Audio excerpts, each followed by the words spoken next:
11 అవుతుంది.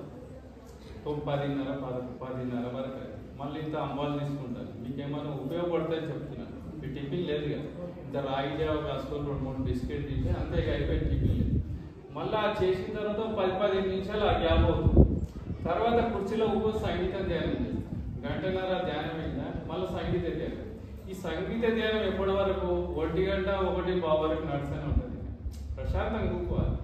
అప్పుడు ఈ సంగీత ధ్యానంలో ఏమవుతుందంటే ఒక్కొక్క పెక్కు తాగితే ఏ విధంగా నిశ వస్తుందో ఆ నిశ వస్తుంటుంది అన్నట్టు. అలా పోతూ ఈ ధ్యానం చేసినాం కదా, దీనికి ఫ్యానింగ్ అవుతుంది. ఆ ఫ్యానింగ్ అయినప్పుడు లోపల అన్ని రాడులని ఇది ఇప్పుడు వచ్చాడు కదా, చాలా సంవత్సరాల నుంచి చేస్తున్నాం కాబట్టి అవన్నీ సెట్ రేట్ ఉన్నాయి కాబట్టి ఆ ధ్యానం ఈజీగా అనుకుంటుంది అన్నట్టు. అప్పుడు సుఖమయంగానే ఉంటుంది, ఇక కష్టం ఉండదు.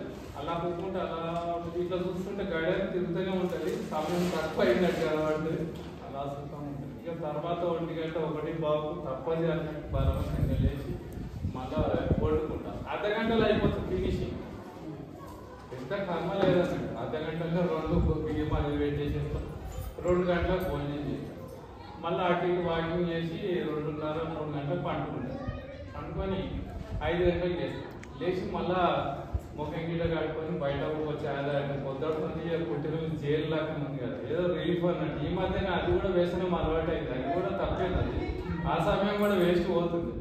అక్కడ పోయి ఏదో ఛాయ్ తాగి ఎవరో వస్తారు, నాలాంటి వాడే వచ్చి ఏదో మాట్లాడి 1 గంట సేపు మళ్ళీ వెళ్ళి మధ్యాహ్నం వండింది ఉంది కదా, మళ్ళీ వెయిట్ చేసుకొని మళ్ళీ అదే ఇంకా వండేది లేదు. అప్పుడు 9-9:30 లేదా 10 గంటలకు 9:30 మళ్ళీ ధ్యానం స్టార్ట్. మళ్ళీ యథావిధి పొద్దున ఎంత చేసామంటే సేమ్ మళ్ళీ అది కంటిన్యూ జరుగుతుంది. రాత్రి 1 గంట 2 అవుతుంది. 1 గంట అది పక్క ప్రతిరోజు 1 గంట 2 గంటకే పండుగ.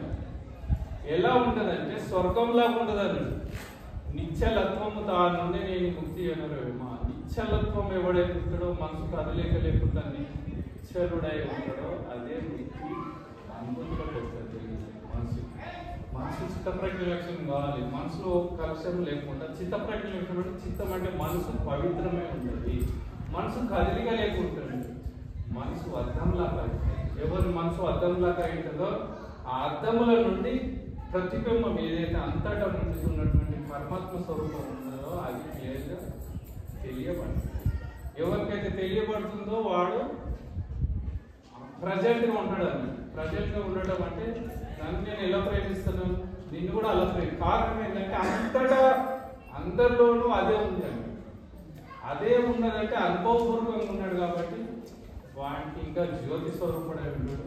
అలా కావడానికి మన జీవితం సార్థకమైంది. జనన మార్గం చక్రాలు దాడుతూ ఉంటారు, చస్తుంటారు, పుడుతుంటారు. కాబట్టి ఈ మళ్ళా సావటం పుట్టడం అన్ని జగత్తుతో అంటే ముసల్తనంలో బాధలే ఉంటాయి. కాబట్టి ఇంకా శరీరం వదిలిన తర్వాత అంటే మహానుభావులు, ఇప్పుడు పత్రిజీ లాంటి వాళ్ళు మహానుభావులు వదిలిన తర్వాత ఈ సూక్ష్మ శరీరంతో ఇరవేపులే అంత నాపులే జ్యోతి స్వరూపులే వెళ్తూ ఉంటారు నిరంతరం.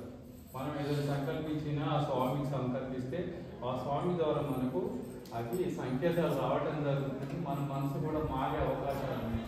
ప్రతిదీ కోరవద్దు. నేను ఆ సంకల్పం చేస్తాను, నేను ఈ సంకల్పం ఊరికే సంకల్పాలలో పోతే ఉన్నది కాస్త పోతుంది.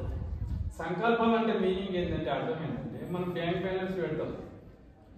1 లక్ష రూపాయలు పెడితే అలా 50,000 తీసుకున్నాం, మనకు 50,000 తగ్గినట్టే. ఈ సంకల్పాలు చేస్తే సంకల్పాలు తీరినాయి అనుకో, మనం చేసిన ధ్యానం కూడా కొంత ఖర్చు అవుతుంది. నిష్కామ యోగ అంటే నువ్వు ఏది కోరకూడదు, తనంతర తాను రావాలి.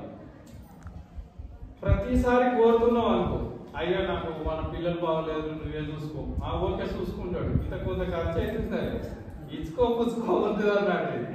అందుకని ధ్యానం చేసినప్పుడు ఏమి కోరకూడదు, నిశ్చలంగా నేను ఎవరినో నేను తెలుసుకోవాలి, అదొక్కటే ఉండాలి. నేను ఎవరిని అంటే మనసు అలా ఉంటే ఈ శ్వాస మీద ధ్యాస పెట్టడం ఏంటంటే కేవలము మన మైండ్ నిలబడడానికి. శ్వాస వస్తుంది పోతుంది, అది పుట్టి నుండి చచ్చేంత వరకు శ్వాస కంటిన్యూ ఉంటుంది. కాబట్టి శ్వాస మనకు తెలుస్తుంది. కాబట్టి శ్వాస మీద ధ్యాస పెట్టేందంటే మంత్రోత్సాహం లేకుండా అలా నిశ్చయంగా పెడితే అలా పోతూ మనసు అనేది అలవాటు చేయాలి. నేర్పవాలి. జీవాత్మకన్నా నేర్పేది వారి పరమాత్మను చెప్తున్నాను. ఎందుకంటే మనకేం నేర్పినాం గత జన్మలంతా సంసారం ఆయన నేర్పి మన తల్లులు మన తాతలు ఏం చేసినాం మనం అదే చేసుకుంటూ వచ్చాం.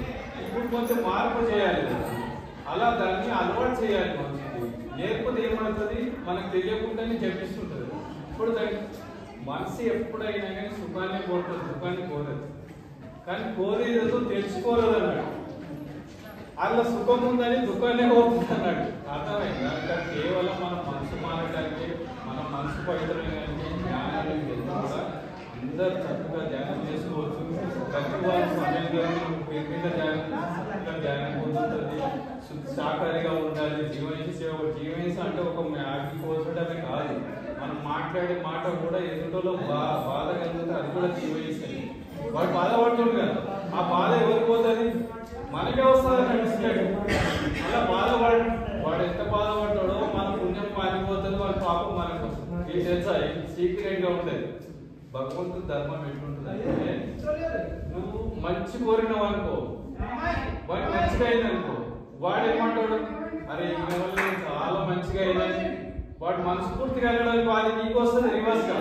వచ్చేమైతుంది నీకు మంచిగా పాజిటివ్ వస్తుంది. అదే దుఃఖపడ్డాడు అనుకో, వాడు వేస్ట్ గా అని అన్నాడు అనుకో, అది కూడా వస్తుంది.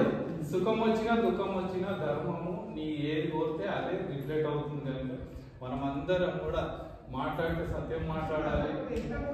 వాడు సత్యం మాట్లాడితే బాధపడతాడు అనుకుంటే మౌనం ఉండాలి. ఇవి నేర్చుకోవాలి. సత్యంగా ఉండాలి. మనల్ని మనం ఎలా ప్రేమించుకోవాలి, శుద్ధ శాఖారిగా ఉండాలి. సమయం దొరికినప్పుడు పని మూసుకోవాలి. నిరంతరం నాకు టైం పాస్ అయితే లేదని టీవీలని చూడకూడదు. అవసరం